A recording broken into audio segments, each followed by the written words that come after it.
Get your ears wrapped around the Golden State Media Concepts Basketball Podcast. All the scoop you need to know, from college basketball to the NBA and even March Madness. News of your rising stars, topics on and off the hardwood. This is the Golden State Media Concepts Basketball Podcast.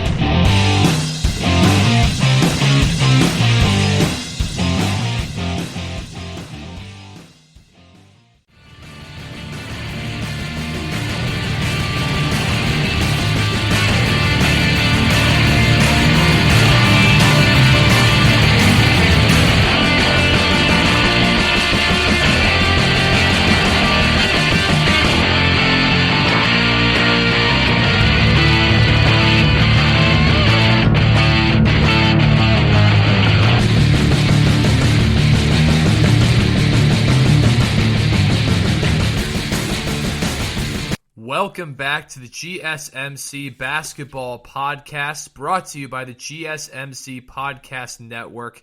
I am your host, Michael Schroeder, and thank you for joining the program today. I have a lot of stuff to uncover, both college and NBA basketball topics that I think are going to be really interesting for you guys to listen to.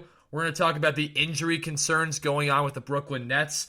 We're going to talk about the return of Anthony Davis in the next couple of days, what that will mean for the Lakers. We're going to talk about recent transfers in college basketball. Tanner Groves going to Oklahoma and Brady Manic going to North Carolina. As well, at the end, I'm going to break down my top 5 teams in the NBA at the moment. So, should be a great show, and I'm really looking forward to sharing my thoughts with you guys on this podcast today. Now, to start off, we're going to start with the injury concerns for Brooklyn. Okay. I've been probably a little hard on Brooklyn, right? I think they're the most talented team in the league. I've acknowledged that. But I think that they have a lot of concerns that have made me a little bit skeptical if this team really is a legitimate championship favorite type of team. And I think that my concerns are legitimate because here we go again when they played against Miami with more injuries that have piled up on this team, right? As you guys are well aware of, I've expressed this many times in this podcast. The Nets have only had 7 games where their big three have played together, and they have not played with that big three. Has not played with Blake Griffin yet. And I think chemistry is important, right? And there's people who were saying, well, look, if you plugged a superstar in with LeBron and Anthony Davis, there wouldn't be questions about continuity. But that's different, right? That's a different kind of argument because it's not like this team, because what this team is a brand new team that hasn't had an existing type of chemistry, and the role players know what they're supposed to do. Well, that's not necessarily true. The role players in Brooklyn know what they're going to necessarily do every night, but the stars haven't had that chemistry and haven't been able to play with each other from previous years, right? If you plugged in, let's say, a Giannis Antetokounmpo into the Lakers, that would still work because LeBron, Anthony Davis, and the other guys have played together already for about a year and a half, and they understand what players have to be successful, what players have to do different things on the court to help the team be successful. It's different, right? But the Nets have a lot of injury concerns as well, right? It's not just about the fact that Kyrie's missing games because of personal reasons or Blake Griffin's load managing and all that kind of stuff, right? No, it comes down to a lot of these injury issues, right? As you guys are well aware of, right? LaMarcus Aldridge had to take a retirement because of an irregular heartbeat that he had, and God bless him. I mean, that's really a difficult situation to be in for some guy who was one of the more talented players in the league and one of the, honestly, better power forwards in the league during his prime. Also, then you have to get to this whole fact of Kevin Durant just got injured again, right? He had a thigh contusion within the first 4 minutes of the game against the Miami Heat, the game that Brooklyn ended up losing 109-107 on a Bam Adebayo game winner, right? Bam Adebayo is an incredible player, and I'll get into him in just a minute when I'm making this argument, but it's a concern, right? Kevin Durant has only played 25 games in 700 days, right? So that's a big time concern, and I know when he's healthy, he's been really good. I get that, right? I get this team has a crazy amount of talent. And I'm not saying they're not going to come out of the East. I just think that they have a lot of concerns that don't just make them a lock to come out of the East. at this point. And the reason why I don't see them as the best team in the NBA, I'll get into later when I break down my top 5 NBA teams. But going back to these injury concerns, right? Durant has already missed a month because of a hamstring issue, right? He was out for a long time. It was actually over a month. And Steve Nash likes to keep the calm in this whole situation. He says, for example, he quoted saying, Durant is sore, but we don't know how severe. And again, a thigh contusion could be a few days, but it could also be a few weeks. It just depends. And there's a interesting analogy that I saw, well, not necessarily analogy, but comparison. And it was between Porzingis and Kevin Durant. Porzingis, as everyone knows, tore his ACL back in 2017 with the New York Knicks. And since then, he's been really dealing with injuries all the time, right? With his knees, he had a meniscus tear in the bubble, right? He had a lot of injuries pile up from that because he has a slight frame and he has a lot of impact that he's putting on his legs every game when he plays. People are comparing that to Kevin Durant because he's had a lot of issues also this year, right? Now, look, he's had some COVID protocol problems, but he's also had the hamstring issue. Now he has a thigh contusion. Again, just these injuries pile up. You already have James Harden, who's out with a hamstring issue. Now he's going to come back soon. But again, they haven't had this big three playing consistently. And I think that's a big problem. And it's also a problem because Kevin Durant is going to be a guy that's going to be relied upon heavily in the postseason. And I think he gives Brooklyn the definite chance to get out of the East because he's so talented and such a matchup issue. But again, if he's only playing 25 games so far, and I'm not saying he's going to come in and be rusty, but it's just the chemistry built-wise, and how reliable is he going to be with his injuries he's had so far, right? Kyrie is in and out of the lineup a lot. James Harden has had injuries this year, so it can be a combination of the condensed schedule, but also the fact that when a guy has a major injury, a lot of times there are injuries that pile up on top of it, right? And that's the way I look at it. And also, if you look at it too, Kevin Durant is, in my opinion, the second best player in basketball, right? He's very vital to a team's success. And I know Kyrie Irving's talented enough, but when Kyrie's played just him, really, the last 2 games, they haven't won, right? They haven't won. And they still haven't developed any sort of chemistry that the big three of them with Blake Griffin. Now, 2 stars have, right? So maybe that's not as much of a concern as people are saying it's going to be, or even I've said it's going to be. But these injuries keep piling up. So I don't know what team is going to come into the playoffs because they've had so many injuries to their top 3 guys. And that's a big problem, right? You want to have your top 3 guys be healthy, playing together, getting a chemistry and a rhythm down. It's just how basketball works. It's not like you can... It's a really hard way to go about it when you're trying to win an NBA championship, right?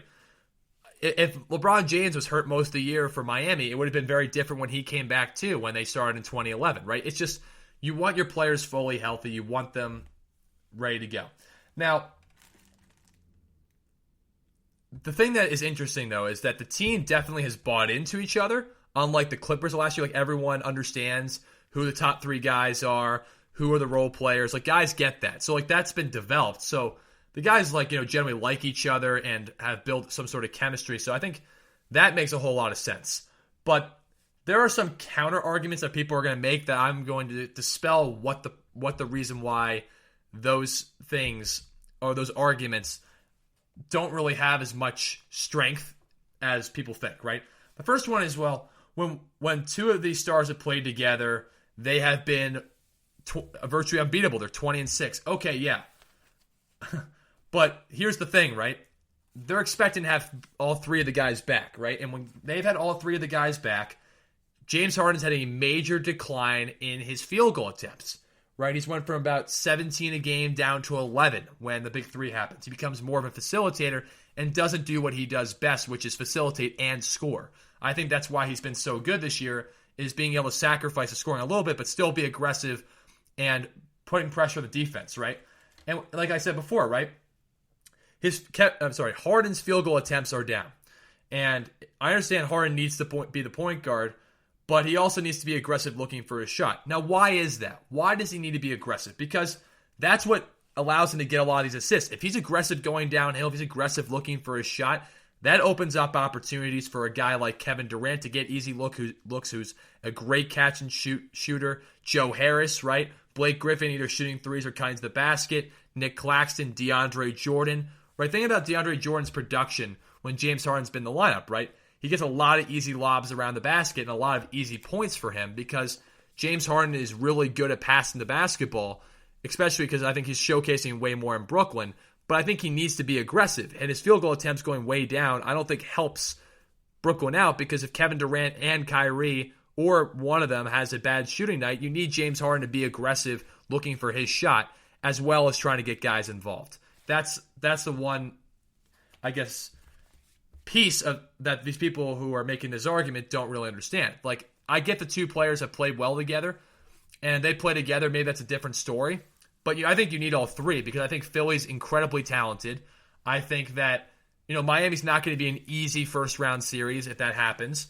And that's the way I kind of look at it. The second argument I think people have made to me, or I've seen, is that Brooklyn has enough talent. They will be fine. Okay, well, Durant has not played more than 6 games in a row in over 2 years. So his injury concerns are a big problem for me, right? I need him in the lineup. I don't know how reliable he's going to be. And the thing is, 7 games together, and I've stated this point a few times, 7 games together as a big three, when Harden, Kyrie Irving, and Kevin Durant have all been in the lineup together. That's a major problem, because this is a new team, right? It's not like you're just bringing in like an Andre Drummond to the Lakers, where it's already the team has an established chemistry and established rhythm and understands everyone's role. Right, the guys on the role, from the role players' perspective, understand that, but the star players haven't had a chance to figure out how they're going to get their shots, how they're going to be effective when all 3 of them have played together. 2 of them I understand, but all 3 I look in concern. And also, again, Philly's talented enough and better defensively than Brooklyn. So just saying you have talent doesn't always mean you're going to win, right? The Clippers had enough talent to win the NBA championship last year, and they didn't come through. Now, I know the Nets have much more talent than the Clippers did, but it's not by a huge margin. It's not by a huge margin, right? The Clippers had Paul George, Kawhi Leonard, Patrick Beverley, Marcus Morris, Montrezl Harrell, Lou Williams, Ivica Zubac. I mean, that team is loaded, top to bottom. They were a loaded team, loaded. They had Reggie Jackson as well, and they were a loaded team, and they couldn't come through because they didn't have the proper chemistry. So talent doesn't always mean you're going to win, right? It doesn't. The Miami Heat in 2011 had the most talented team in the NBA. Dallas beat them, right? Now you can say LeBron James didn't come up big, but Dallas was a better team in that series, right? They were better, right? And so talent doesn't always mean that you're going to win a championship, right? And the last point when it comes to dispelling this argument is that stars on Brooklyn aren't always there, right? Kyrie's in and out of the lineup. Kevin Durant's hurt. James Harden's hurt. And that's a problem, right? That is a problem. And again, you want your stars to be reliable. You want them to be reliable because you want to have some sort of security in the playoffs, right? You want your guys to be there because you want to compete for an NBA championship. And that whole argument that, they have enough talent, they're going to be fine, that doesn't sit well with me, because just because you have a talented team, you need to build chemistry. You need to have your guys be reliable. And you need the guys kind of build that rhythm in the regular season with each other, right? The role players, if they're coached well and they have strong leadership, they can figure it out how to play with these guys. But it's more from the big 3 figuring out how to be the most effective they can be when they all are on the court, not just 2 of them. The third argument, though, and I think this is an argument that I think is definitely out of taste here. And the reason why I say that is because people, I think, don't really realize that just because Brooklyn has had some nice defensive numbers doesn't mean they're actually good defensively, right? They're still 25th in defensive efficiency, right? Let that sink in, right? There's been no champion that's had a defensive efficiency that bad, right? There just hasn't been, right? Or if it has been, it's been not many, right? And the point is, right, they allowed 115 to the Charlotte Hornets, who didn't have LaMelo Ball or Gordon Hayward in the lineup, right? Their best players were Miles Bridges and Terry Rozier, and they let Vernon Carey to score over 20 points. The guy was averaging less than 1 point a game entering that game. And then they also let 109 points to Miami. Miami's the 24th offense in the NBA. That means they're the 6th worst offense in the NBA, if there are people that are understanding, right? Miami's a top 5 defense, but they are a bottom 6 offense in the NBA, right? They don't have a very strong offense. And they scored over 65 points in the first half, right? So that's a major problem for Brooklyn. And then again, they're allowing 114.2 points a game, right? That's the 3rd worst in the Eastern Conference. That's the worst out of any of the top 8 teams in the Eastern Conference. And they're also 22nd in the league in points allowed. That's the 8th worst defense in terms of points allowed, right? Now, they have some decent numbers in field goal percentage, but they allow a lot of points because they don't have any interior defense. They don't have a legitimate stopper defensively. And their coaches aren't guys who are big on defense. I mean, they're big on offensive efficiency and highly great offense. And that's a problem, right? Again, you have to play defense to win championships. I don't care, how nice it seems, but you got to be able to play defense, right? When the Cavs weren't that good defensively in the regular season, they were able to turn around the playoffs because they had the capability. But they weren't 25th in defensive efficiency, right? I think when I really dive this down, when I really look at this, when I really try to look at Brooklyn, I see this kind of high-octane offense and mediocre defense, right? So, I'm looking at, okay, let's look, right? So, again, Cleveland had a really bad defense in 2017-2018, right? That team didn't win the finals, right? They didn't win the finals, right? Who won the finals? Golden State won the finals. They had the most talented team out of the two. I get that. But they had the 9th best defense in the NBA. And that's important, right? They had the 9th best defense. You got to have defense to win championships, right? Let's look at 2018 through 2019, right? To just get a little understanding, right? Toronto had the 4th best defense in the NBA, right? They won the world championship. Last year, the Los Angeles Lakers had the 4th best defense in the NBA, and they won the NBA championship, right?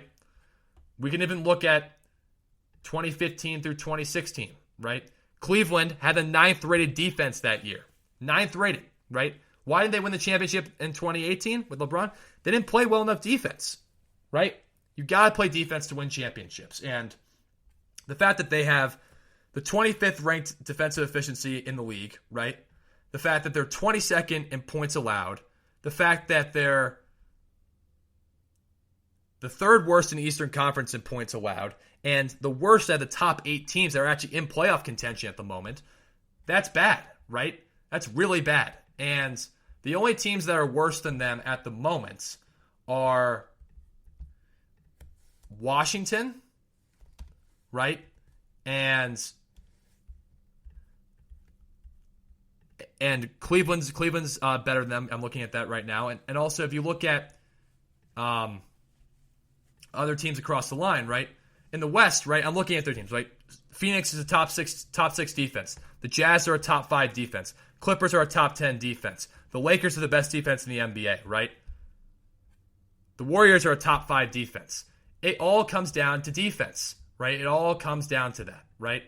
If you want to win a championship, you've got to be able to play defense. So saying, oh, well, they have a decent field goal percentage. That doesn't matter to me. It matters how many points the team scores, how much they kill you on the glass, how much they get, their big guys get easy, efficient shots. Look at Joelle Embiid. He dominated the Nets, right? With ease. There was no problem for him scoring around the basket. So this whole argument that the Nets, will be able to figure out because, they play decent enough defense. They're 25th in defensive efficiency and haven't moved from that spot in over a month, which tells you they're not a good defensive team. This is who they are. A team that's going to be awesome offensively. But again, you can't just rely on your offense to be great every night, right? Especially in the playoffs when you play against who they would play against. Miami's a top 5 defensive team in the league. Milwaukee's not great defensively, but they're big, right?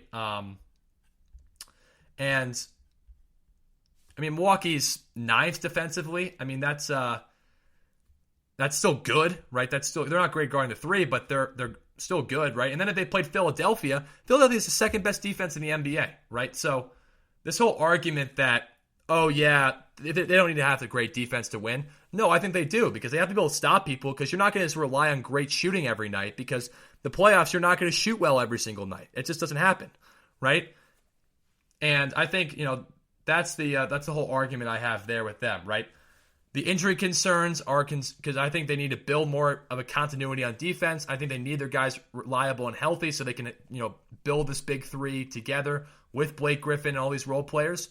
But again, it doesn't seem like that's going to happen. It doesn't seem like they're going to have, a lot of games together as a big three. So it is a concern. Now, are they talented enough they could just shock the world? Well, not necessarily shock the world, but can they just blow through everyone in the playoffs because their offense is that good? Yeah. But I have concerns, right? Their defense is not good. They haven't had all three stars together for a very long time, right?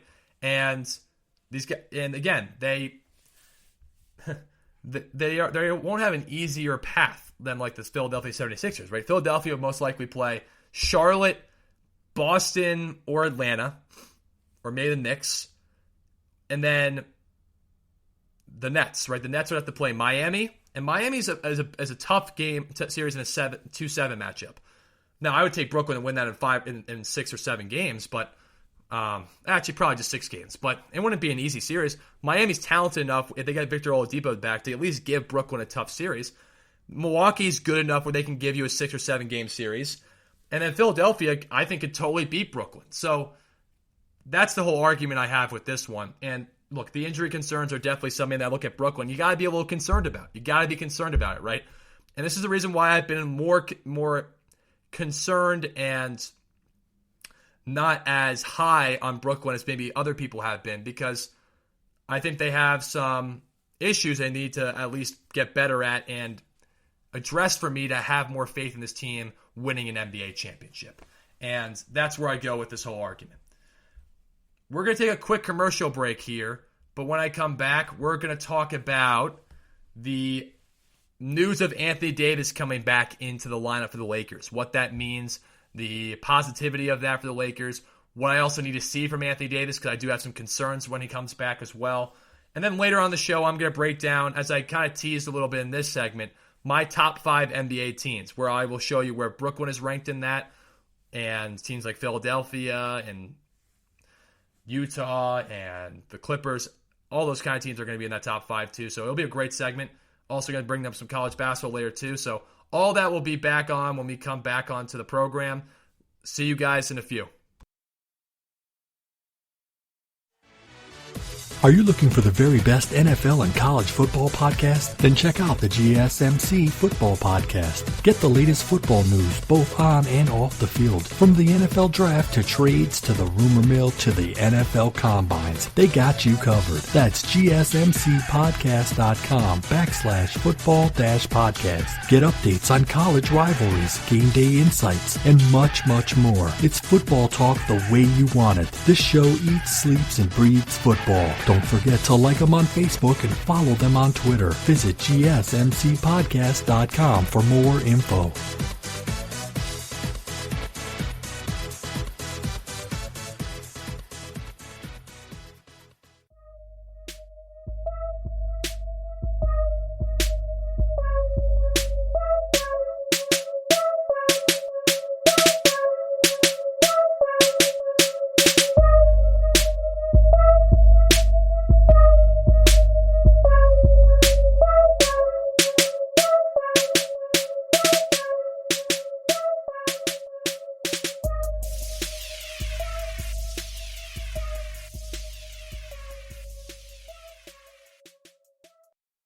Welcome back to the GSMC Basketball Podcast, brought to you by the GSMC Podcast Network. I'm Michael Schroeder, your host for this show today.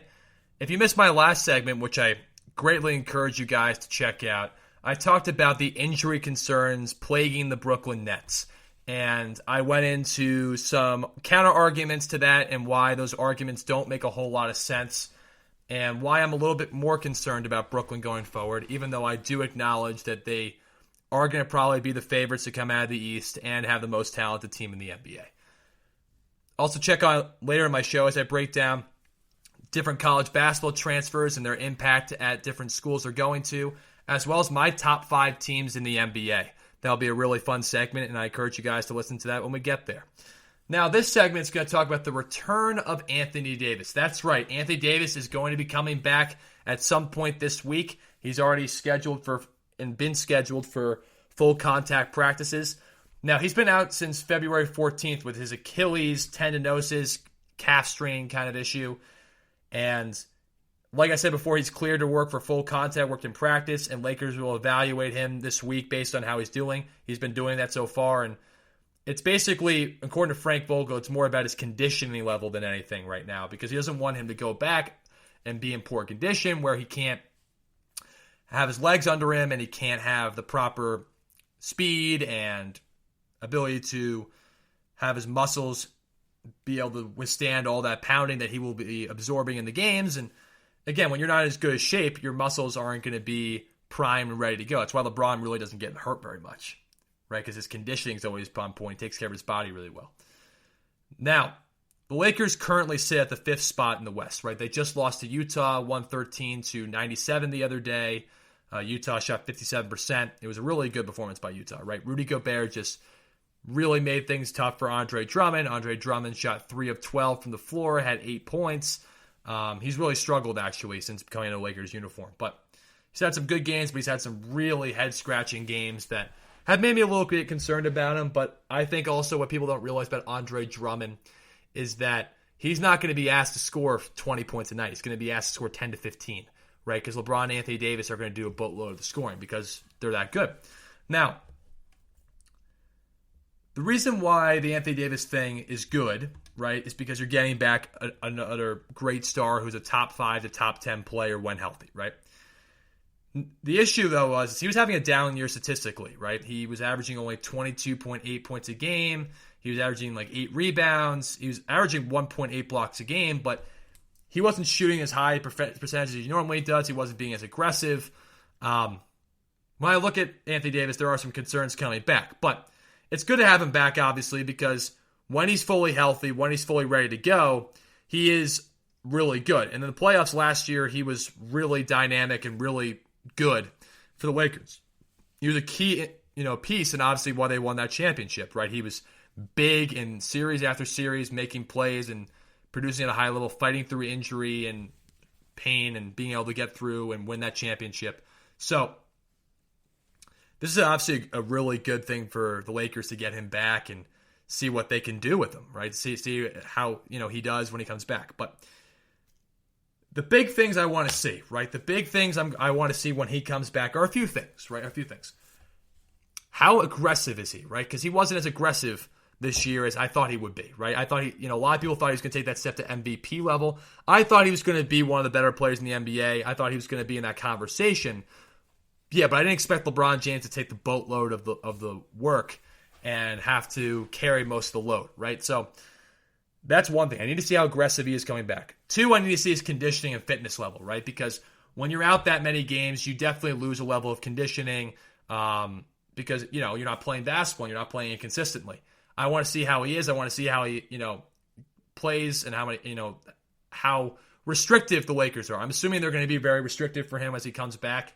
But I want to see his conditioning level, right? I want to see how he can play and see if he can, last at least 25 to 30 minutes, possibly. Because I know he's going to play more, but 25 to 30 minutes at this point is fine. But I just want to see his conditioning level. The third thing, interesting enough, is I want to see how spacing will work between him and Andre Drummond. Now, he was able to have great spacing with guys like JaVale McGee and Dwight Howard last season, and even Montrezl Harrell this season, but Marc Gasol is a guy that kind of wanders around the perimeter and just, shoots threes now because Marc Gasol is not really a key piece for the Lakers and he's not really the same player as he once was, right? He was an all-star level player back in Memphis and he was really dang good there, right? Really, really good.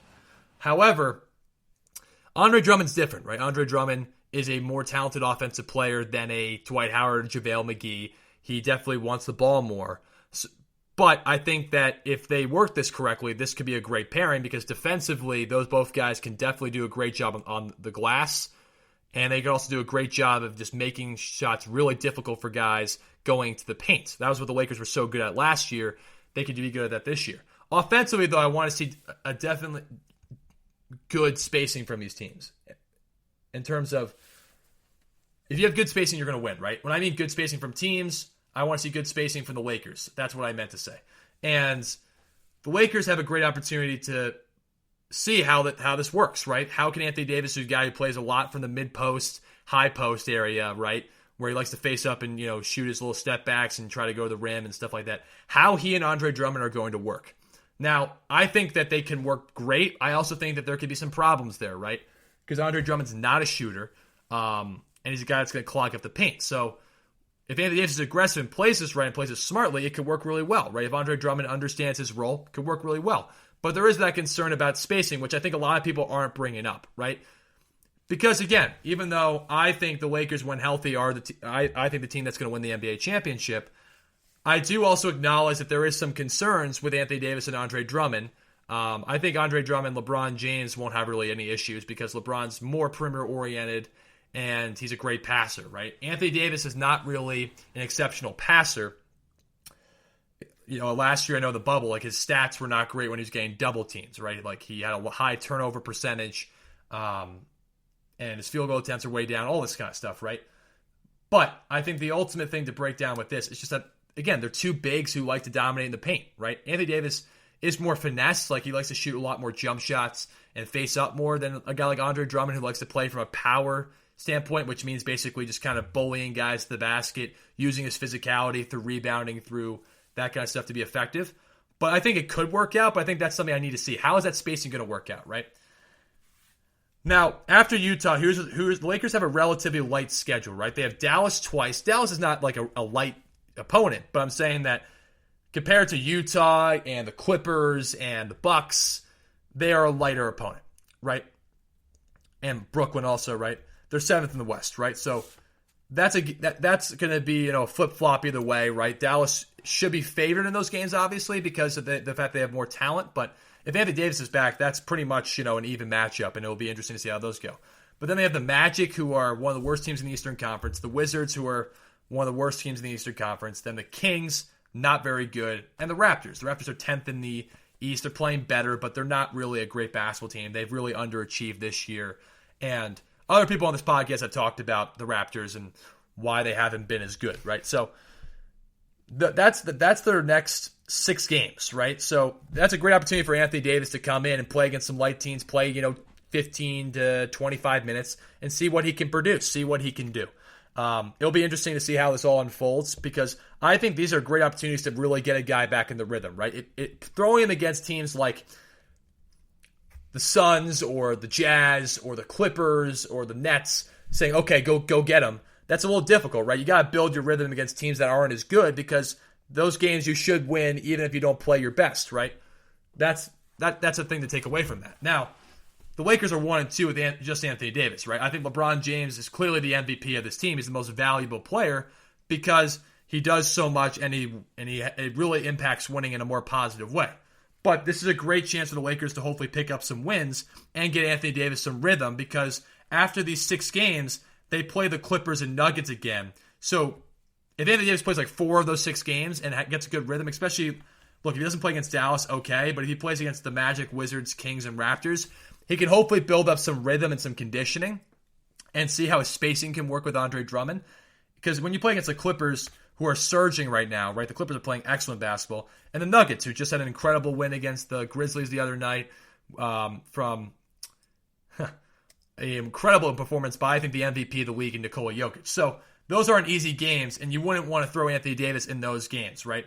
And also, those games, you want to get these wins, right? Because Denver and the Clippers are ahead of you in the standings, right? If you're the Lakers, right? So getting Anthony Davis acclimated, getting him in those maybe 4 of those 6 games, before then, getting him rhythm, getting wins up so he can play at his best when he plays against those teams. Now, the Lakers' mindset's probably let's just get healthy, let's figure it out, no concerns there. I get that argument, I understand it, but ultimately, my argument with this is just that, you want to have the guy healthy, right? You want him to be able to play against these weaker opponents because playing against weaker opponents will at least build your rhythm up, right?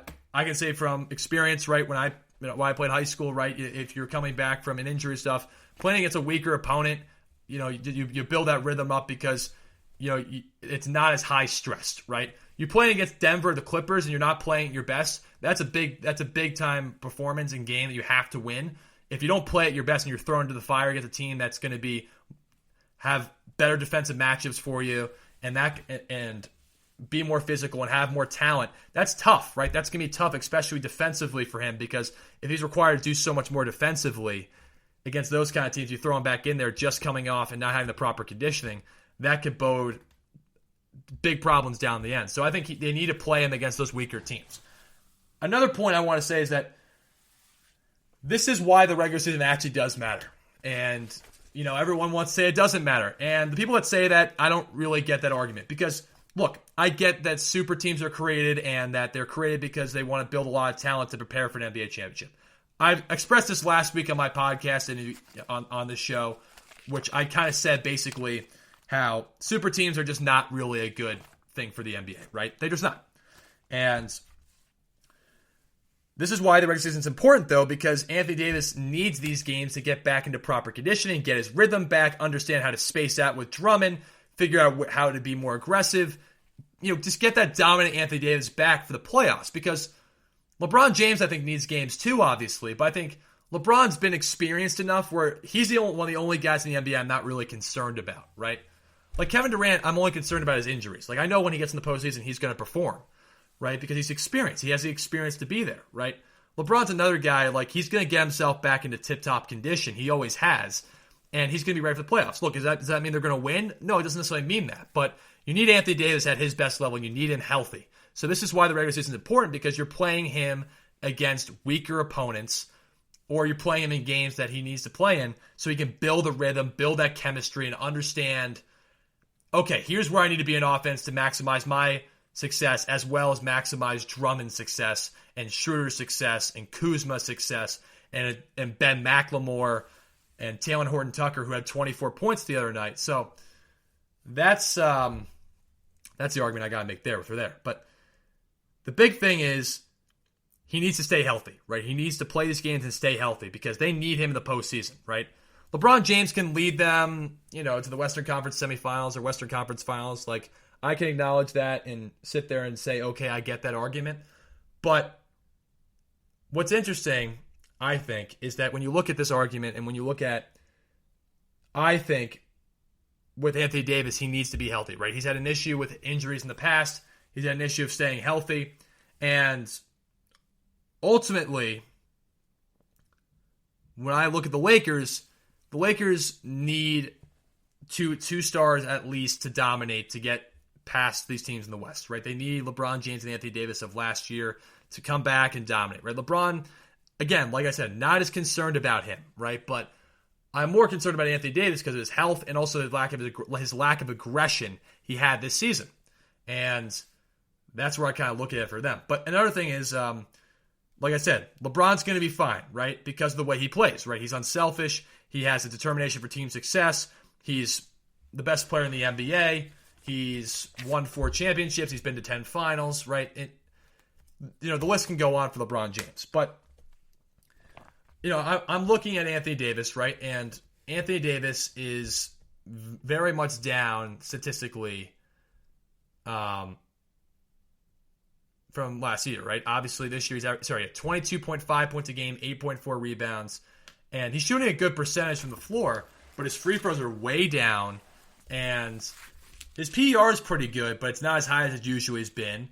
And this is the argument I've had, right? Anthony Davis needs to be more aggressive. He needs to be more efficient from the line. He needs to, come back and play at that high level that we're used to seeing him play at, right? That's the whole argument I make with Anthony Davis. Now, what does this mean for the Lakers? Well, it means a few things, right? It means that you're getting your star player back. It means that with him and LeBron and Andre Drummond, this team can definitely come out of the West if they're all clicking on all cylinders, and that basically you already have the number one defense, but you're getting more rim protection on that defense, so guys can't score as easily. And then you have just another offensive component guy who can put up, 20 to 30 a night. And one of the hardest matchups in basketball, right? Anthony Davis is one of the hardest matchups in basketball because if you take Drummond out, right, and you make him the small ball 5, it's really difficult to guard the Lakers because he can take any big off the dribble. He can score in any big because he's too quick and too skilled. Power forwards, he's just too tall and he can score over a lot of them, or he's just too skilled anyway. Right, he's one of the more skilled bigs in the NBA. You could argue and say he's the best big in the NBA when he's fully healthy, right? Joelle Embiid, I think, has taken that title because of the way he's played this season. Maybe Nikola Jokic too. But Anthony Davis, from a talent perspective, and the way he played last year, is in that conversation because he's just a very talented, very good player. Now, I am definitely optimistic about him coming back and playing at a high level and performing. But again, the Lakers, after the 6-game stretch, like I said, don't really have an easy schedule after this point, right? I'm looking at the schedule, right? So after they play the Nuggets, the Clippers, the Trailblazers, the Suns, the Knicks in their next 5 games after that, right? Those aren't easy games, right? The Nuggets are the 4th seed in the West, and Jokic is playing at a really high level. He's got a big win. The Clippers are rolling. They're the 3rd seed right now in the West. You got the Trailblazers who are right behind the Lakers. They're a 6th seed, but they have a lot of explosive firepower. The Suns are playing excellent this year, the 2nd seed in the West, and right now are like creeping up on Utah. The Knicks have won 6 in a row. And look, then they end with the Rockets, the Pacers, and the Pelicans. But again, let's see how many games they are out of the 4th seed, right? They are right now 2.5 games out of the 4th seed. Again, these games matter for them, right? They need Anthony Davis healthy. They need him to play at a high level because the Trailblazers at this moment are 2 games behind the Lakers for the 5th seed, right? So you don't want the Lakers dropping games because you don't want to play the Clippers in the first round, right? If you want to play anyone in the first round, obviously, you want to be the higher seed, but you have to play like Portland or the Mavericks, the Grizzlies, right? Something like that. But the Nuggets over the Clippers, obviously, without Jamal Murray, I would take the Nuggets, even though I think Jokic has really kept them above water because he's playing at an unbelievable level. It all comes down to like the Lakers need to keep that 5th seed or even creep up on that 4th seed if they can because you don't want to be in a first-round matchup with the Clippers. If they're fully healthy, I would take the Lakers in 7 games in that series, but it's not a guarantee. The way Paul George is playing, the way that Kawhi Leonard's been playing all year, the shooting from 3 the Clippers have had, the really good defense recently. I look at all this stuff and I say, okay, this is why Anthony Davis coming back is a major, major, important piece for the Lakers going forward. That's the way I look at it, right? It's really important for them. They have to continue to play at a high level when he comes back. He needs to play at a high level and he needs to be in tip-top shape and ready to go for the postseason. Do I think he'll get there? Sure. I think he can get there. I think he's got, definitely the experience and the means to do it. But it all comes down to how aggressive he is when he comes back, how he works with Drummond, and the chemistry he builds with those guys again. Even though I don't think that will be hard for him and those role players. Again, Talen Horton-Tucker's played unbelievable recently. How's he going to fit? Again, there are question marks, even though I'm optimistic about his return. There are some question marks, and you have to acknowledge them, right? So for the Lakers, this is obviously a really good thing. I think with him, LeBron James, and Andre Drummond, I picked them to get out of the West. But because the reason I have to say that is because I look at experience, I look at LeBron and Anthony Davis' greatness, and I look at the fact that Drummond adds a lot of rebounding and defense for this team. And the fact that Talen Horton-Tucker has been a really good emerging role player for them recently definitely makes me excited for the Lakers when they get this all back. But Anthony Davis has to be the Anthony Davis of last year. He can't be the Anthony Davis before the injury. If they want to win the NBA championship or get out of the West, he's got to be 27, 8, and 2, right?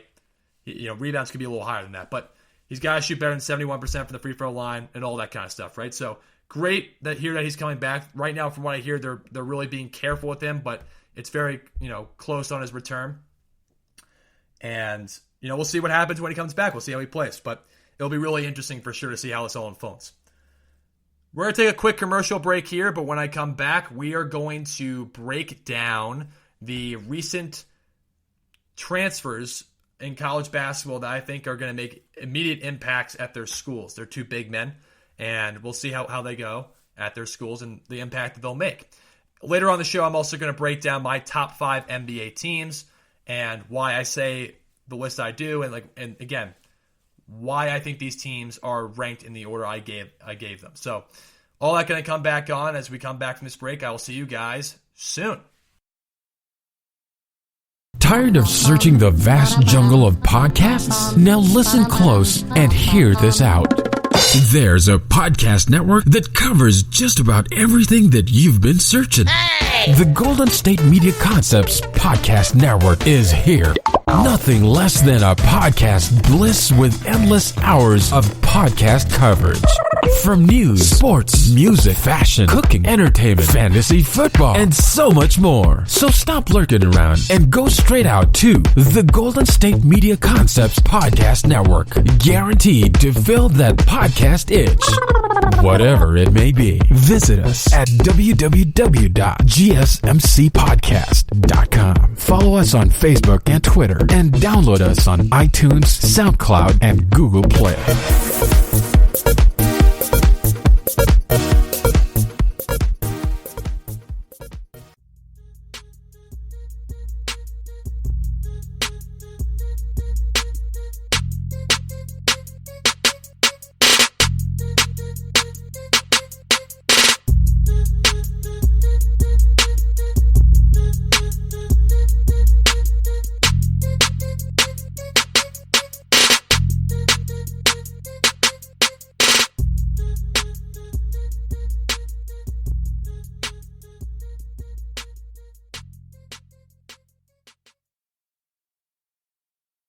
Welcome back to the GSMC Basketball Podcast, brought to you by the GSMC Podcast Network.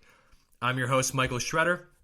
If you missed my last segment, I talked about Anthony Davis, the return of Anthony Davis, what that means to the Lakers. While Lakers fans should be optimistic, there are some concerns I talked about too. Just to, as he moves forward, I think LeBron James for Lakers fans shouldn't be the bigger concern. I think it should be Anthony Davis. But it's a great thing to hear that he'll be coming back in the next couple of days and be able to play with the Lakers in a short time frame. And it'll be great to have him back if you're a Lakers fan. Now, shifting over to college basketball, I have some interesting stuff to talk about there. There's been a lot of development within the transfer portal, and specifically there's been three players that have definitely made headlines for where they transferred to. We're going to start off with Tanner Groves to Oklahoma. Then we're going to talk about the additions of Brady Manic to North Carolina. Justin McCoy, also who was at Virginia last year, is also a member now of North Carolina as well. But specifically, I'm going to talk more about Tanner Groves and Brady Manic, but also, lump in McCoy as well and what they bring. So starting out with Groves. He was the Eastern Washington big man. He was the star guy in the NCAA tournament. For those who watched the Kansas Eastern Washington game, saw him put up 35 points in that game against Kansas, purely just dominating them the entire game. He hit 5 threes. He was just very dominant, right? When they put a smaller guy on him, he took him in the post. Bigger guy on him, he either took him off the dribble, got deep post position and easy buckets, or he hit threes, which was a big matchup issue because Kansas had either Christian Braun is about 6'6" guarding him, or they had David McCormick, who's 6'10", and athletic, but again, not used to probably guarding perimeter-oriented bigs. And Groves was a really good player, right? So just to give you a little background about him, he averaged 17.2 points a game this season, 8 rebounds, and tallied 9 double-doubles, including the Big Sky Championship game where he had 14 points and 14 rebounds to get them into the NCAA tournament. He shot 34.9% from 3 and 56% from the floor. So his overall shooting percentage was excellent. His three-point percentage was okay. It was like around average. For a big man, that's decent, though. At least he's a threat from there, right, in this evolving time of the three-point era. Bigs being able to stretch the court. He definitely has a nice-looking shot. Those numbers are not that bad, right? I think that they'll go up when he goes to Oklahoma because he will have easier shots because he'll have more talent around him. His head coach, Shante Legans, went to Portland, and Tanner Groves, and his brother Jacob also decided to enter the transfer portal as a result of that. And they cut the list. He cut the list down to Portland, Texas, Oklahoma, and Washington State. And by he, I mean Tanner. And he decided in Oklahoma, and it's the first major get for Porter Moser as the new head coach at Oklahoma. And this is exciting stuff, obviously, right? When you get a guy who is a big-time player in the Big Sky Conference who dominated Kansas in the NCAA tournament, getting him to be able to play at a Big 12 program when you just lost Brady Manic, it's going to be great to have another addition, right? Because Oklahoma just lost Austin Reeves and Brady Manic, and it's going to be good to have a guy at least that can somewhat replace what Manic was able to do. And Tanner Groves is obviously a very good player. 17 points, 8 rebounds, having 35 against Kansas. Even though Kansas is not a very big team, it's a very impressive nonetheless because Kansas is still was a good team this year. They weren't as good as usual, but they were still a very good team. They were a 3 seed in the NCAA tournament. Now I'm going to look at how he fits at Oklahoma. So we talked about what he is, right? He's a 6'9", big hybrid 4-5, right? He can play the 4. If you want to go big, he can be a small ball 5 because a lot of people like to go small. But I think in terms of how Porter Moser plays, I actually think this is a really good addition to their program. And the reason I think that is because he's mobile, right? He can be similar, and he's a pretty smart player, right? So he can be similar to what Krutwig was, but like a more athletic version and a more perimeter skilled version of Krutwig. Because he can take bigs off the dribble if he has to. He can shoot the 3. He's a pretty good passer, and he gets good position in the post, right? What Cameron Krutwig was so good at with Loyola Chicago is backdoor passes, being able to operate from the high post. Then when he got in the low post, he was able to make quick moves, get good position, and be able to score at a high clip. I think Groves can be a better version of that. I'm not saying – I think Krutwig is a better passer. I think Krutwig is a little bit of a smarter player. I think Krutwig was one of the smartest players in the country last year. But I think that what Groves can bring – because replacing what Cameron Krutwig did is very difficult, right? Cameron Krutwig he was just a really unique, smart player. But I think what Groves can bring is a guy who's smart. He's patient when he gets the ball in the post, right? He doesn't force things. He gets great position. He's mobile, right? And he can shoot the 3, so you can play him at different spots, especially because Oklahoma's going to have more athletic bigs, right? They already have Victor Iwakor coming back. You bring in Groves. Again, this team has the talent to be good next year, right? They're going to definitely get some recruits coming in for sure. So he can play multiple positions for you. But if you want to put him at the 5, he's a smart player. He can do different things from you, right? He can play in the low post, so you go small, right? Like again, he dominated Kansas basically from shooting 3s and the low post. That's where he dominated them the entire game. And he's got good footwork. He's smart. He's got really strong hands, and he's a really good player, right? And I think he's a great addition in that retrospect. And he can be a major piece because if he was able to dominate dominate Kansas, which switches a lot and everything like that, when you go against teams like Baylor, Texas Tech, Texas, and other teams across the line, there's an ability that you have to have as a big to be able to capitalize on those switches, right? So when teams switch against you, you got to be able to take full advantage, right? You can't just not be able to. If you have a small dude on you, you got to be able to take advantage. And Groves showed against Kansas that he was really able to do that at a high level. Kansas had no answer for him. And I think this is a great pickup. I think that he definitely brings a unique skill set. I think he could be, again, like I said, he can be similar but different than Cameron Krutwig. Similar in the sense that he's a smart player who can play from the low post, who can run the high post for you, make smart decisions. You can play through him if you need be. But different in the sense that he can play multiple positions. He can play the 4 or the 5, right? Cameron Krutwig was a center, and that's really all he was, right? Cameron Krutwig is a very good basketball player, was an All-American last year. Obviously, a great player. And what I meant, Cameron Krutwig, as people probably don't know, he was the big guy in Loyola Chicago, right? So Porter Moser went from Loyola Chicago to Oklahoma, just to recap that a little bit. But again, he's more mobile than Groves is more mobile than Krutwig because he can shoot the 3. He can make quick rip and goes to the basket. He gets good position in the post. He's just more athletic, right? Even though they're around the same size. And he's good, too. The reason why he's a good pickup, and I think this is an important point to realize for you guys to understand, is that Brady Manic, the 4-year big man for Oklahoma. So he was a guy who was like a pick and pop 4. He could play, and again, he could post up a little bit too. He averaged double figures all 4 years. Losing him, but then you replace him with a guy who's very similar, but who's a little bit more physical in the paints, I think is going to be a really good addition, right? I think it's going to be a big jump from the Big Sky to the Big 12. But again, he did have 35 points against Kansas. So again, the guy can play against top-level competition and do well. It's not like he is just coming from a conference and never played against anybody in the NCAA tournament to prove himself, right? He played against Kansas and put up 35 points with no problem, right? So the guy can put the ball in the basket, right? We'll see what he is like defensively, because I thought defensively he wasn't great. He was okay.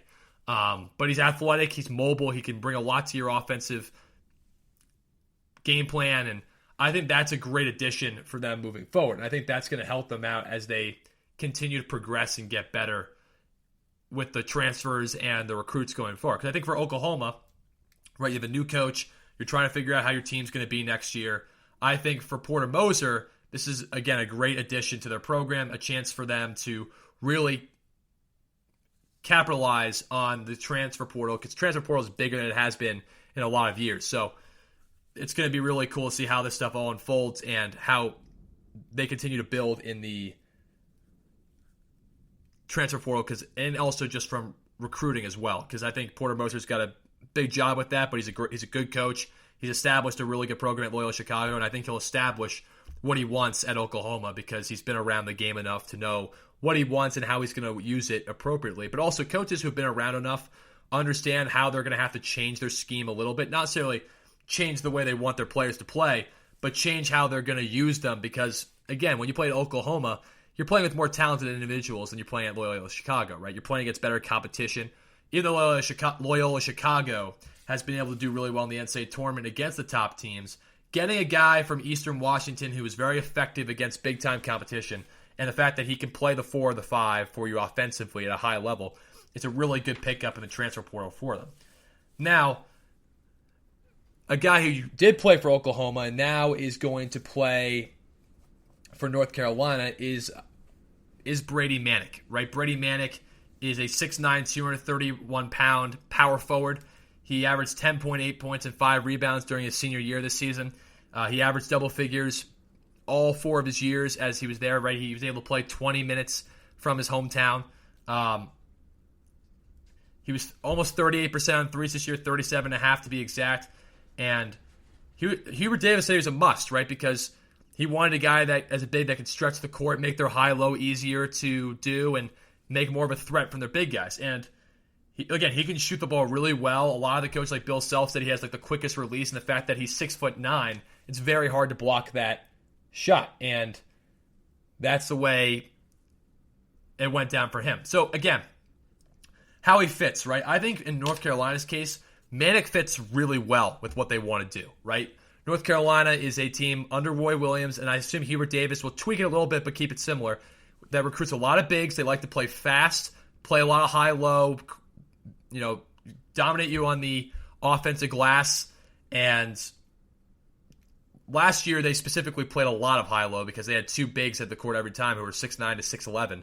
So they were, and even Walker Kessler was 7'1", so they would put these guys in and just try to pound you down low with just post-ups and everything like that. So Manic's different because Manic's not really a huge post player. He can play in the post, and he's pretty good down there, but that's not really his game. He's more of a three-point shooter and a guy that's going to be active on the glass, right? But that's great for North Carolina because they already have Armando Bacot, and Armando Bacot has been, testing the waters in the NBA draft, but I think he's going to stay. And if Armando Bacot stays, this is a perfect fit for them because there's a lot of spacing, right? Last year when you had guys like Walker Kessler, Garrison Brooks, and Sharp, the difference between all those guys was the fact that Sharp, Garrison Brooks, and Kessler were not three-point shooters. They really weren't even 15-foot jump shooters. And so you didn't really have a ton of spacing on that high-low because there wasn't any sort of threat in that from that 15-foot level. Now with Brady Manic, you can play him very deep from 3, and if you don't play him, he's a very good shooter, right? I think people probably remember when Trae Young was a freshman at Oklahoma, how effective Brady Manic was with him, because he can just shoot the ball really well. He's got a quick release. He knows how to space the court. And as a result of that, you're allowing guys like Armando Bacot to have a lot of opportunity to do their work early, get position, but get a lot of space to make their moves and be effective, right? And that's important because in today's basketball, there's so much more opportunity for spacing if you can shoot the three, right? Spacing's a must for a lot of these teams. They want to be able to space the court. And if they have a good big guy, they still want to have spacing around him, right? Think of Iowa, right? Iowa had Luka Garza, who was first-team All-American, National Player of the Year, unbelievable player, right? Everyone, I think, acknowledged how good Luka Garza was this season. But they had 4 guys around him that could shoot the three at a really high clip. And it worked because they weren't great defensively, obviously. That's why they lost to Oregon. But they were able to space the court. And that worked really well. Even USC with Evan Mobley and Isaiah Mobley. Isaiah Mobley could shoot the three, right? So Evan Mobley could have opportunity inside to go. And also, look, Evan Mobley could hit a 15-foot jump shot if needed be. And they were able to space the court in the high-low, right? If you have 2 big guys, you got to be able to have one of them be able to shoot the three or at least hit a 15-foot jump shot to keep the defense honest and improve spacing, right? Ideally, you want a big that can hit threes. Ideally, you want that because you want a big guy that's going to be able to make things difficult for the defense. And that's why he fits really well, right? Also, North Carolina was 31.7% from 3 last season, right? So when you're playing against teams like Duke, like Virginia, let's go down the line, right? Florida State, Clemson, the list goes on. Louisville, right? These teams are aggressive defensively, but also they have very good coaches who understand different defensive schemes. North Carolina, a lot of teams backed off their three-point shooters because North Carolina was not a good three-point shooting team. Similar to Duke, who is not a good three-point shooting team either. So teams didn't have to respect it as much, right? 31.7% is way below average, and especially in the ACC, that's not good enough to win. And if you want to win at a high level, you got to be able to shoot the three at a high level. And again, Brady Manic's going to add to that, right? Justin McCoy is going to add to that a little bit as well. And they're going to add different things. Brady Manic's going to be really helpful on the offensive end. Justin McCoy is a decent offensive player. Didn't get a ton of run at Virginia, but again, he's a guy that's athletic. He can defend. He's a guy that you definitely can use at different positions because he's versatile. But Brady Manic is going to be a great addition in the sense that he can shoot the three at a really high percentage. So he's going to up the three-point percentage for North Carolina by a definite high margin. And he's also going to be able to allow spacing to be able to be developed between Armando Bacot and him when they're on the court together. Because Armando Bacot needs space to work. Because as a post player, you need space, right? You can't have the paint be clogged if you're trying to make a post move. And we saw at the end of the year, Armando Bacot was able to really develop and get his game better when he needed to and, make the most of the situation. Because he was able to establish good position and make good moves at the end of the year. And he really emerged. He got a lot better. He was the team's leading scorer last season. They also have decent enough guards, but again, adding a three-point shooter that's going to be reliable, a guy that the defenses are going to have to plan for every day and every game they play against them, it's going to be great for North Carolina to get this addition. It's why, Groves, for example, works in Oklahoma, right? Because you can play on multiple positions. You can play Manic at the small ball 5 if you need be, but again, the way that they like to play high-low, pound you inside, rebound a high level. Again, use their physicality. He's going to be interesting in that because he's going to be able to be a really good three-point shooter and add a lot of spacing for that, right? When Garrison Brooks and Luke May played together, Luke May was a really good shooter. So Luke May could space the court at a really high clip. And again, Brady Manic can post up too. But again, you can play Brady Manic at the small ball 5 if need be because that's what Oklahoma did last year, and he was pretty effective at that because it's a mismatch, right? A lot of bigs are not going to go out there and chase a three-point shooter who also can post up. It's just a different kind of attention you got to pay. And I think for North Carolina, this is a really good addition for them. Now, Justin McCoy is going to be an interesting addition for them as well. I think the reason why I think he's an interesting addition is because he adds a lot of versatility. I think that he played in 33 games over the past 2 seasons. And he's a versatile force, someone who can play small and power forward. And basically, like they said, that there are problems that he can do in terms of just being able to drive and shoot. And also, he has the ability to switch ball screens, right? Defensively, teams are trying to get better at switching ball screens. And even though he only averages 3.5 points and 3.3 rebounds, He shot 48.3% from the field, 33% from three-point range, and 80% on free throws. So again, 80% on free throws shows you the guy's a better shooter than what he showed, and he shot a high percentage. And he's a guy that's active on the glass. He's a guy that can, play the 3 or the 4, so small forward or power forward. He's a guy that is, again, able to guard multiple positions. And he's 6'8", so he adds more size, right? North Carolina likes to have a big team.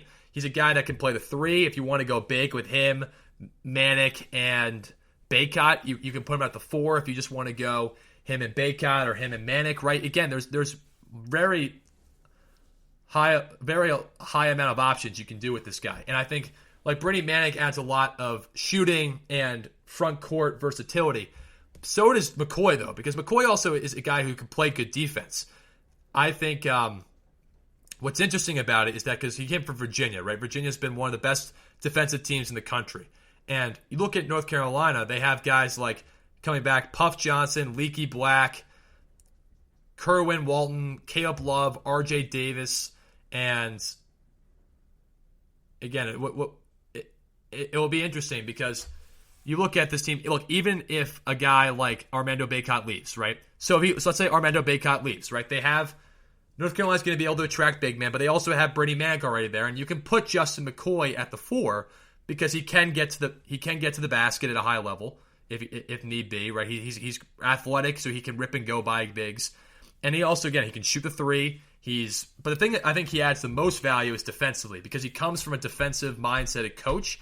You bring that to a team that's very big on transition buckets. If you play good defense, that gets you into transition, right? So I think this is a great pickup for the Tar Heels. I think it will definitely put them over the edge of being that championship, or not say championship level, but I think it's going to make them a top-level contender again in the ACC with these 2 additions.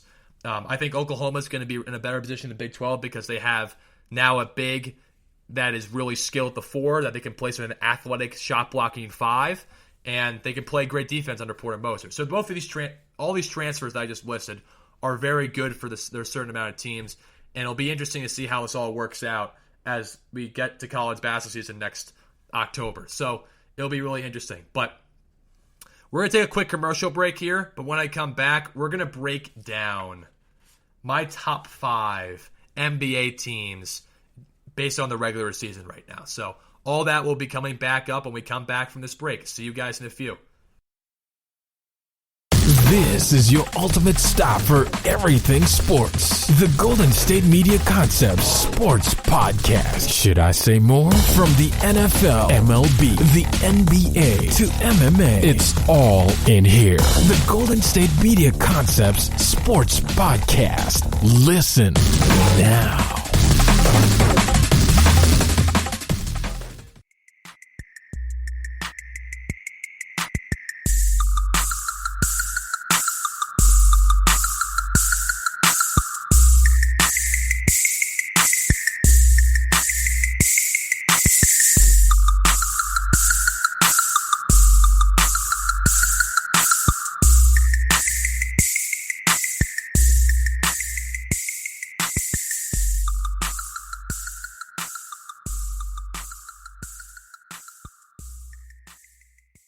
Welcome back to the GSMC Basketball Podcast, brought to you by the GSMC Podcast Network. I'm your host, Michael Schroeder. If you missed my last segment, I talked about some new transfers in college basketball and what their impact will be at their respective schools and how I think it's going to definitely change the way certain teams play with these new transfers. And it's a very interesting segment. I encourage you guys to check that out and let me know your thoughts on that. Now, we're going to talk about my top 5 NBA teams. That's right. I haven't given a rankings of my top 5 teams in a while, or top 10 teams, so I thought it'd be a good time to do it as more stuff's happened in the regular season. I think it's good to at least unveil these and see what's going to happen moving forward. So I'm going to just basically break down. The way I'm looking at these top 5 teams is based on this point in the regular season. I'm not looking at how they're going to be projected to be, because the Lakers, for example, I think are going to be better than what they are now. I'm not necessarily looking at maybe how successful they'll be in the playoffs. I'm looking at right now who are based on the regular season, are the top 5 teams in basketball, and we'll go from there. So At number 5, I have the Phoenix Suns. And I think the Phoenix Suns have been a surprise for a lot of people this year. And the reason why I say that is they're the second best team in the West, right? They have the second best record in the entire league. And they've been a major surprise. I think Monty Williams is going to be the Coach of the Year candidate, even though I personally would like to see Tom Thibodeau, because Tom Thibodeau's taken a laughingstock of a franchise in the Knicks the last 20 years and made them at least right now a 5th seed in the East. Monty Williams probably deserves to be Coach of the Year because he has taken a team that was a 10th seed last year in the West after even an incredible 8-0 bubble run and made them now the second best team record-wise in the NBA. So again, Phoenix has been excellent, right? And I think that if you look at Phoenix, they have the top 6 defense in the NBA. So they're the 6th best defense. They're the 7th best offense. You look at them also on paper, too. They have Devin Booker, 26 point per game scorer. And Chris Paul is a guy who's averaging 8 assists, 16 points. DeAndre Ayton's giving you like 15 and 9. And Mikal Bridges is one of the better 3-and-D guys in the league. He's averaging 13 points. And he's having a breakout year. And it's going to be great to see how these other guys step up. Like they have Dario Saric, they have Jay Crowder, they have Cameron Johnson.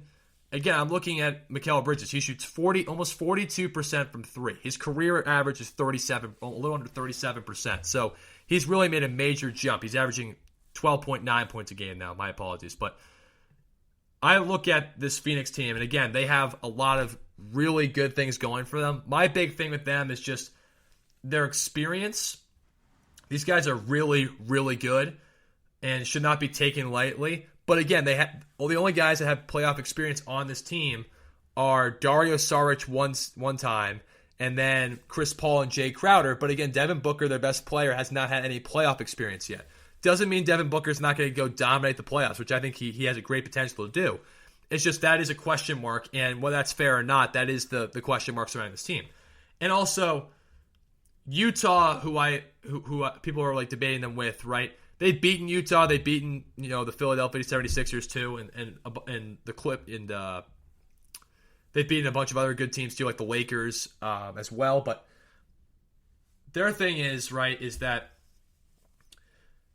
they have they don't have as many wins against above 500 teams. They're 19-7 as a team like Utah, who's 23-10.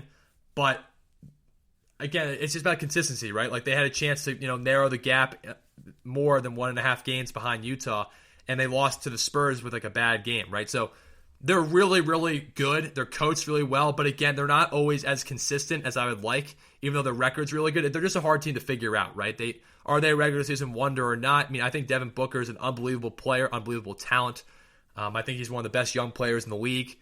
I just think that their team, there are just a lot of head scratches, but a lot of question marks based on their experience. So I don't really know how to figure them out. Right now, they're 5 for me because they've had an excellent regular season. At number 4, I have the Utah Jazz. And the Utah Jazz have the best record in the NBA, right? The Utah Jazz are excellent. And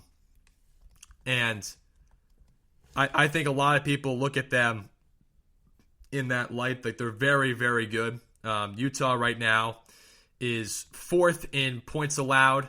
They're 3rd in points, the amount of points they score. They have they're 2nd right now in rebounds. They're 0.1 behind Milwaukee. They're the best team in point differential. They're 5th in blocks. Again, when I look at this team in defensive efficiency too, they're really high up there as well.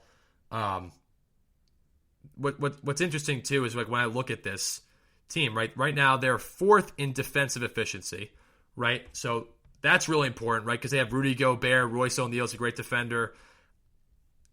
And the thing is, what's different about this team this year is the fact that they shoot the 3 at a really high percentage. I think they make the most threes in the league. But I think also the interesting about them too is in terms of offensive efficiency, they're also 4th in offensive efficiency. So they're 4th defensive efficiency and 4th in offensive efficiency. The thing is, even though they have all these great stats, they have looked more human in certain. Like they looked unbeatable in the first half of the season. They've had some injuries to Donovan Mitchell, so I can't quite put them higher because, again, they're going to fall down a little bit because they don't have Donovan Mitchell in the lineup.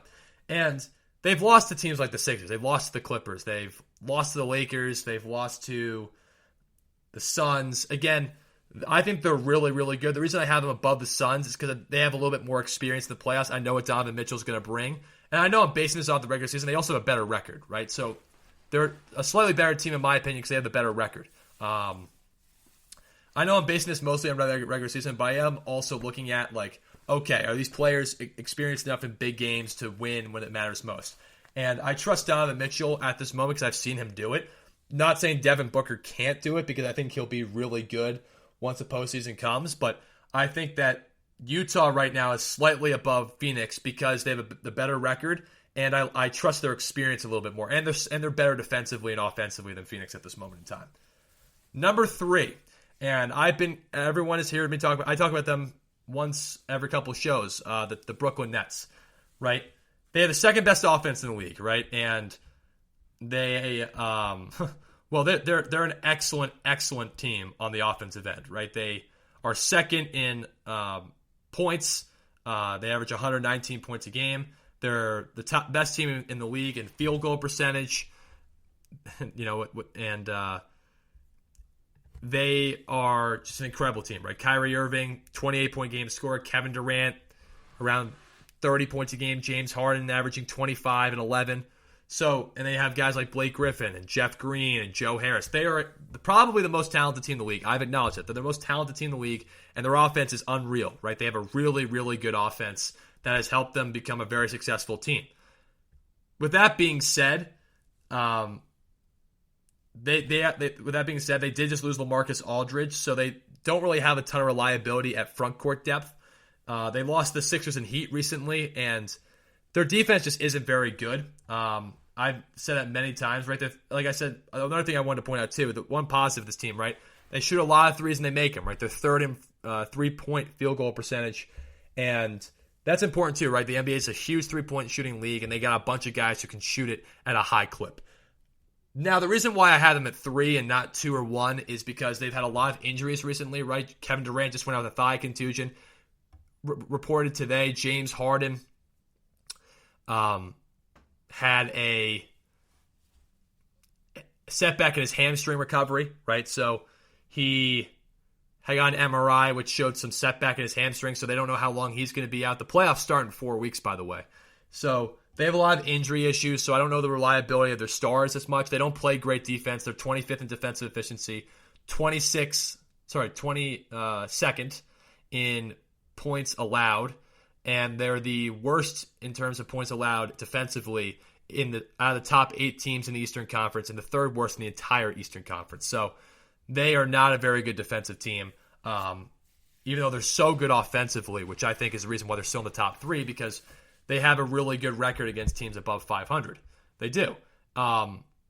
They are, at this moment in time, a team that you can trust against plus 500 teams, right? They are really, really good. I'm looking at it right now. They're 21-9 against teams above 500, so they can beat the top teams. It's just, again, they don't have a reliability from their 3 stars. They're all constantly injured, and what's interesting about them too is, like, against worse teams, they're not as good, right? But it's funny. Out of the top 6 teams, they had the best record against teams above 500. So that's what's interesting about all of this. But again, the reason I have them is because they've lost to the Sixers, they've lost to the Heat recently. Their defense is very good, and they have the injury bug that's been bothering their team and not allowing them to get to the level they need to. So it's going to be interesting to see how. But they have a great offense, they have great talent, but again, reliability, chemistry from the 3 stars. Because I know 2 of them can play well together. How about all 3, right? And their defense just isn't very good.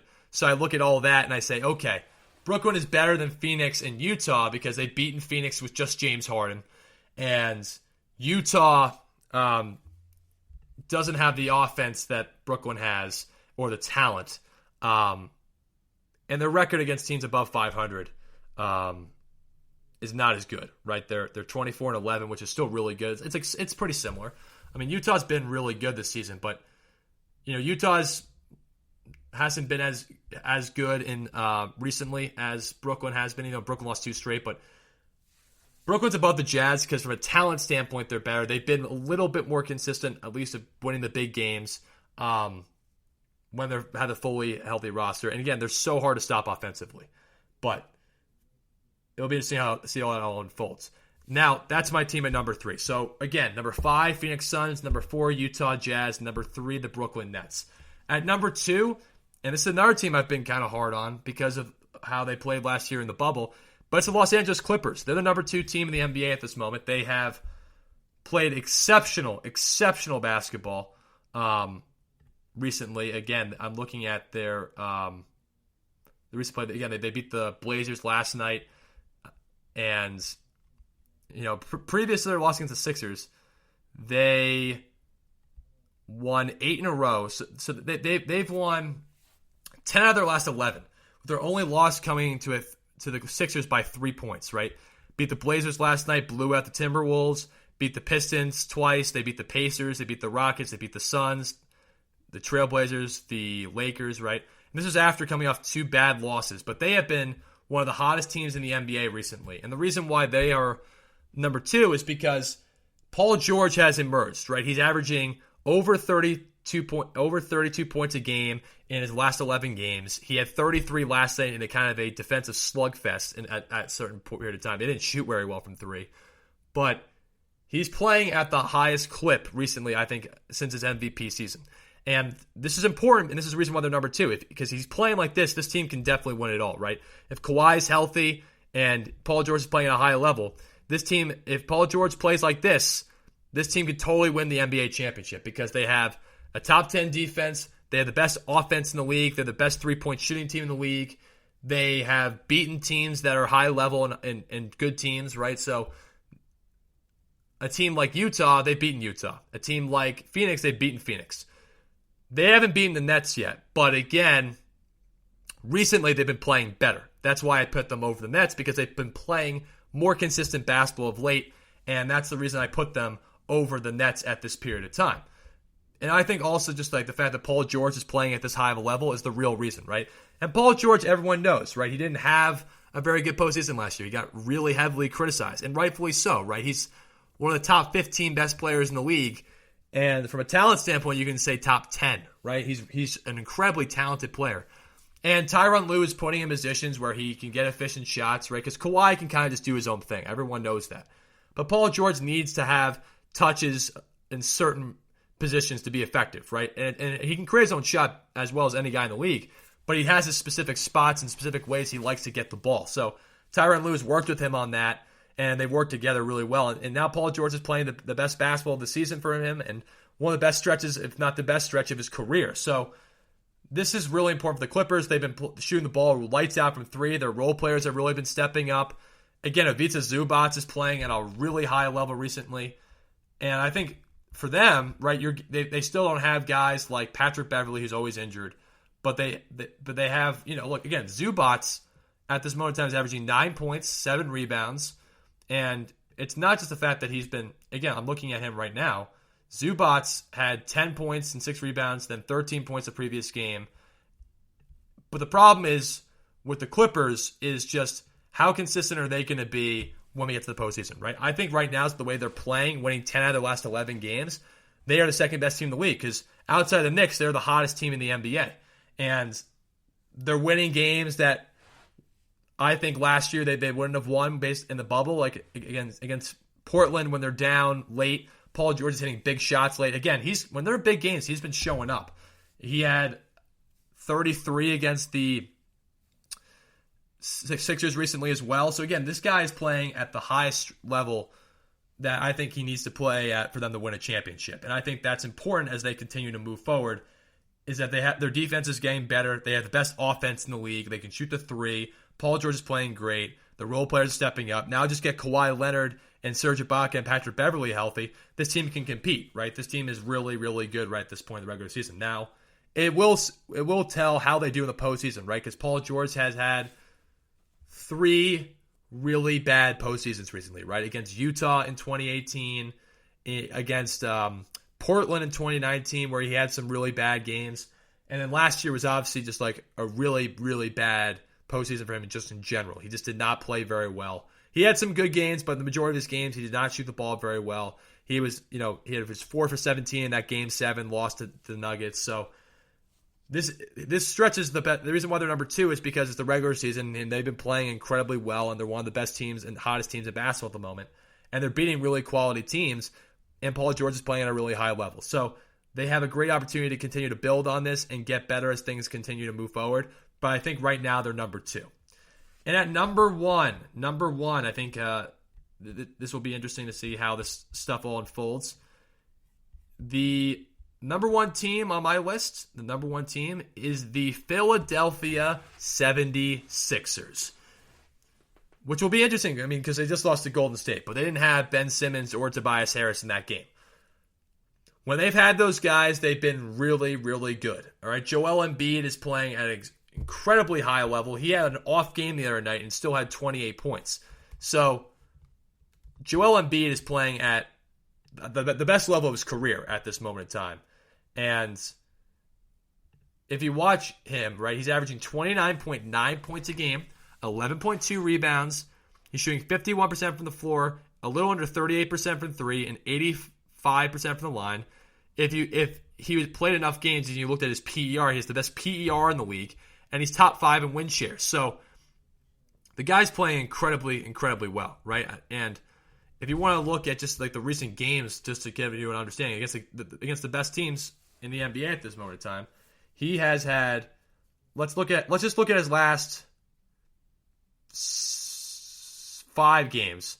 He had 27 at OKC, 36 at Dallas, 39 against Brooklyn, 36 against the Clippers, and he didn't shoot that well. He still had 28 and 13 against the Warriors. Now, they didn't win because Steph Curry played out of his mind, and they only had Joel Embiid and Seth Curry. They're not going to beat many teams with those two guys, especially if Steph Curry's playing at that level he did when he had 49 points. But you look at the way he's been playing, right? He even had a game against Boston where he had 35 as well, right? He's just been super dominant. He's been getting to the free throw line at a really high clip. And that's important, right? He needs to play like this all the time. And the reason why they're number 1 right now is because they're beating high-quality teams. They have a top 2 defense. Tobias Harris is an elite-level scorer and the second option. Ben Simmons is, in my opinion, the defensive player of the year. They have wins over the Nets, the Clippers, the Jazz. And again, they're beating teams they're supposed to beat, right? They beat the Lakers as well this season. And even when they blow leads and have to, manage at the end, they still are able to finish out those games. Still figure out a way to win. And that shows the sign of a team that's definitely growing in the right direction, right? If they're able to struggle at certain periods of time, keeping and maintaining leads, but then still able to win those games, that's a higher level of maturity because they're still a young team, right? They're still a young team. And they have the pieces to win a championship, right? Seth Curry is a good shooter. Danny Green's a championship veteran. Tobias Harris, Ben Simmons, and Joel Embiid are really, really good. All 3 of them are really good stars. You also look at Furkan Korkmaz, Mike Scott, Dwight Howard, Shake Milton, George Hill when he comes back, Tyrese Maxey when he gets minutes. Again, this team, if the role players step up properly, they can win the Eastern Conference. I said this before on a recent podcast. I think Philadelphia's got the tools to at least win the Eastern Conference and give Brooklyn a real run for their money. If Brooklyn's fully healthy, right? So I think Philadelphia at this point in time is the number 1 team in the NBA because they've been really consistent. Joel Embiid has been playing out of his mind, and their defense is just stifling. And to win a championship, you need to have 1 or 2 star players. You have to have a really good supporting cast, and you need to have incredibly good defense and an efficient enough offense where you can at least attack and be effective, right? And Philadelphia's been excellent the last couple games, except for Golden State where they didn't have their full team. They've been excellent, right? They beat the Clippers just with Joel Embiid and Ben Simmons. They beat the Brooklyn Nets after blowing a lead. But again, it just shows you Philadelphia is a very dominant physical team, and right now they're playing as the best team in basketball. I think right at this point in time, they are the best team in basketball. And we'll see how they are in the playoffs, but right now I think they're the best team in basketball at this point in the regular season because the Lakers have a lot of injuries, so the Brooklyn Nets. The Clippers lost to the Sixers recently, and that's the way I kind of look at it, right? So, again, to recap it, Philadelphia is number 1, the Clippers are 2, the Nets are 3, the Jazz are 4, and the Suns are 5. And that's my rankings for this week's top 5 list of my best NBA teams based on the regular season and a little bit of projections of what things are going forward. So that's how I looked at that. That's going to wrap up our show. Thank you so much for tuning in to the podcast today. It's a GSMC basketball podcast brought to you by the GSMC Podcast Network. Like our page on Facebook, follow us on Twitter and Instagram, and also just a reminder to subscribe to us and listen to us on the different podcast platforms that you listen to podcasts. We really appreciate that. Thank you for taking the time and listening to us today. I'm Michael Schroeder. You've been listening to the Golden State Media Concepts Basketball Podcast, part of the Golden State Media Concepts Podcast Network. You can find this show and others like it at www.gsmcpodcast.com. Download our podcast on iTunes, Stitcher, SoundCloud, and Google Play. Just type in GSMC to find all the shows from the Golden State Media Concepts Podcast Network, from movies to music, from sports to entertainment, and even weird news. You can also follow us on Twitter and on Facebook. Thank you, and we hope you have enjoyed today's program.